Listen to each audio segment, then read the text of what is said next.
ईसा गुरु गोविंद नाम है, जी हाँ राम रहीम। ईसा गुरु गोविंद नाम है। और ये भारत माता के औरस पुत्री छत्तीसगढ़। जी हाँ, ऐसे ऐसे ऋषि महात्मा मन के जन्म हुई। वाल्मीकि आश्रम तुरतुरिया तभे कहा थे कौशल बढ़िया, मुनि अगस्त कौशल में विराजे, जेकर तप के डंका बाजे। मुनि सरभंग मतंग दिहा, कौशल कस को नराज। प्रजा सुखी है गांव नगर, घर घर सड़क के साथ। गिरौदपुरी में बाबा परम पूज्य गुरु घासीदास जी के जन्म हुई, जेकर आज आप जयंती मनावतन।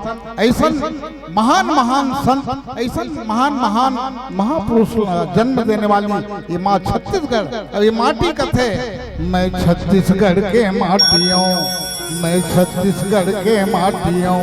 मोर रग रग माँ के दया धर्म, मैं महाभारत के गीतायों। मोर भुजा मला खन लोग झूले, मैं घर हारे जग जीतायों। मोर गाँव गाँव देवता धामी, और शहर शहर विश्वकर्मा के। कोरा कोरा माई अभिमन्यु, मोर भीम अर्जुन घर घर मांगे। मोर घाड़ा बजुर बरोबर रे, मैं वीर दधीची दानियों। मैं छत्तीसगढ़ के माटियों, मोर ढाबा बेला दिल कोरबा। मोर कोठी जामुल भेलाई, भोरम देव शिवरी नारायण।